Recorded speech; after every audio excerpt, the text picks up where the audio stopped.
పహల్గాం దాడి ఇది యావత్ భారతాన్ని కలిచివేసింది. అమాయకులైన 26 కుటుంబాల జీవితాలని ఛిద్రం చేసింది. ఒక్కరోజు కాదు, 2 రోజులు కాదు, జీవితాంతం ఆ కుటుంబాలు ఆ నరకాన్ని అనుభవిస్తూనే ఉండాల్సిన పరిస్థితి. ఇది యావత్ భారతదేశాన్ని కలిచివేయటమే కాదు, ఎప్పుడెప్పుడు దీనికి పరిష్కారం దొరుకుతుందా అని ఎదురు చూస్తున్నారు. అయితే దీనికి POK సమస్య తీరితేనే మరోసారి ఇటువంటి దాడులు జరగవు అని చెప్పి ఎంతోమంది అభిప్రాయపడుతున్నారు. ఈ క్రమంలో పాకిస్తాన్ ఎలా విర్రవీగుతుందో గనక మనం చూస్తే, పాకిస్తాన్ చేష్టలు ఉడిగిపోయినటువంటి పరిస్థితుల్లో ఉంది.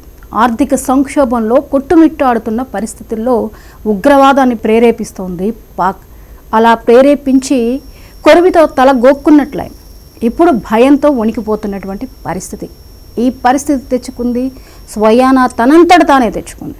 ఈ క్రమంలో అసలు భారత్ ఏం చేయబోతోంది అన్న భయంతోనే అక్కడ వాళ్ళందరూ కూడా, ఈవెన్ సైన్యం కూడా రాజీనామాలు చేశారు అంటే పాక్లో మానసిక పరిస్థితి, వాళ్ళ యొక్క మానసిక పరిస్థితి ఎంత బలహీనంగా ఉందో మనం చూసుకోవచ్చు. అయినా వాళ్ళ ప్రగల్భాలకి ఏమాత్రం ఢోకాలేదు.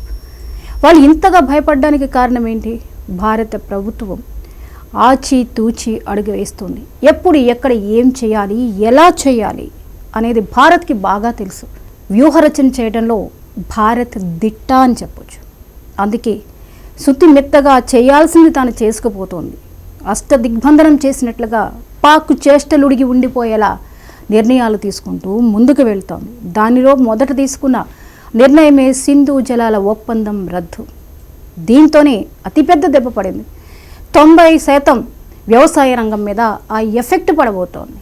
దాని పరిణామాలు ఎలా ఉంటాయో మనం చెప్పక్కర్లేదు. ఇప్పటికే ఒక కప్పు టీ కూడా తాగలేని పరిస్థితుల్లో పాకిస్తాన్ ఉంది. విదేశీ ద్రవ్య నిల్వలు లేనటువంటి సిచ్యువేషన్ని ఎదుర్కొంటోంది. ఈ క్రమంలో కూడా యుద్ధాలకి రెడీ అన్నట్టుగా సవాలు విసిరే పరిస్థితి, తొడలుగొట్టే పరిస్థితుల్లో కనిపిస్తున్నారు. డిక్కీ బలిసిన కోడి చికెన్ షాప్ ముందర తొడగొట్టిందంట. సిచ్యువేషన్ ఇప్పుడు అట్లా ఉంది.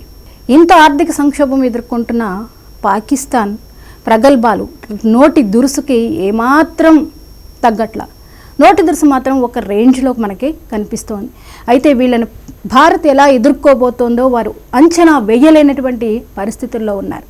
సైన్యమే బలహీనపడిన పరిస్థితుల్లో ఉంటే అసలు వీళ్ళు యుద్ధం ఎలా చేస్తారు? ఒక యుద్ధం వస్తే కనుక ఎలా ఎదుర్కోగలరు? భారత్ ఎంత శక్తివంతమైన దేశమో అంచనా వేయలేకపోతున్నారా? వేయలేకపోవడం కాదు, వేయిస్తే అంత భయానికి గురవుతున్నారు. భయానికి గురవుతూనే ఎదురు దెబ్బ ఎలా కొట్టాలా అన్న ఆలోచనలో నోటికి పని చెప్తున్నారు. ఈ క్రమంలోనే వాళ్ళు చేస్తున్నటువంటి వ్యాఖ్యల్ని మనం చూస్తూనే ఉన్నాం. ఎగో సభలో పాక్ సెనెట్ చేసిన వ్యాఖ్యలు ఆశ్చర్యానికి సంచలనానికి గురిచేశాయి. ఇప్పుడు ఉన్న ఈ పరిస్థితుల్లో ఆ సెనెట్ చేసిన వ్యాఖ్యలు ఏంటి అంటే, అయోధ్యలో బాబ్రీ మసీద్ పాక్ సైన్యమే నిర్మిస్తుందట. అసలు ఈ వ్యాఖ్యల్ని ఎలా తీసుకోవాలి అంటే, భారత్లో మత విద్వేషాలు రెచ్చగొట్టే దిశగా ఆలోచన చేసే వారి ఎగువ సభలో ఇటువంటి స్టేట్మెంట్ పాస్ చేశారా?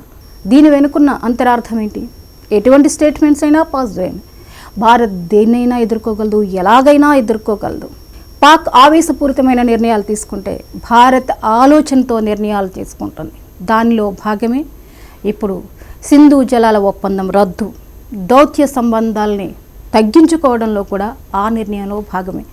మరి భారత్ గగనతలంపై విమానాలు నిలిపివేత, పాక్ విమానాలని నిషేధించడం, దీంతో భారత్ ఎంత జాగ్రత్తగా ముందుకు అడుగులు వేస్తోందో మీకు అర్థమవుతుంది.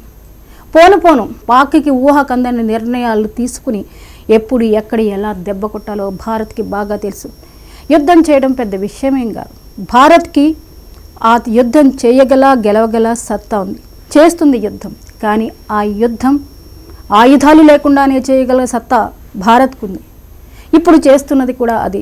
చెప్పాను కదా, భారత్ ఆలోచనతో బుద్ధితో ఆలోచించి ఏ నిర్ణయాన్ని ఎప్పుడు ఎలా తీసుకోవాలో ఎదురు చూసి అదను చూసి దెబ్బ కొడుతుంది భారత్. భారత్ అంచనాల్ని అందుకోవడం పాక్ వల్ల సాధ్యమవుతుందా? కష్టమే. ఇప్పటికే ఎన్నో సంక్షోభాలు, స్టాక్ మార్కెట్ల పతనం, ఆర్థికంగా చాలా ఘోరమైనటువంటి పరిస్థితుల్లో ఉంది. ఇలాంటి పరిస్థితుల్లో యుద్ధాలు చేయగలిగినటువంటి బలం పాక్కి ఎక్కడుంది?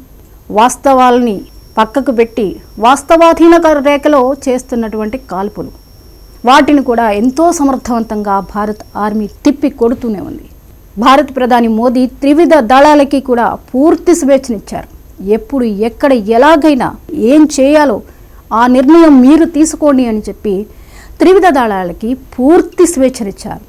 మరి నెక్స్ట్ ఏం జరగబోతోంది అనేది వేచి చూడాల్సిందే. ఎందుకంటే ఎవరు ఎన్ని వ్యాఖ్యలు చేసినా, ఎటువంటి దుమారం రేపే సంచలనాలు చేసినా, మత విద్వేషాలు ఈ సమయంలో రెచ్చగొట్టాలని చూసినా భారత్కి సంయమనం ఎక్కువ, ఓపిక ఎక్కువ, శాంతికాముక దేశం, ఆలోచన కూడా ఎక్కువే, మేధస్సు కూడా ఎక్కువే. క్లిష్ట పరిస్థితిని ఎదుర్కోవడంలో భారత్ దిట్ట. ఎటువంటి సమస్యనైనా పరిష్కరించగలగ సామర్థ్యం భారత్కు ఉంది. భారత్ సామర్థ్యాన్ని అంచనా వేయడంలో మీరు వెనుకబడి ఉన్నారు. భారత్ని అందుకోవడం అంత ఈజీ కాదు.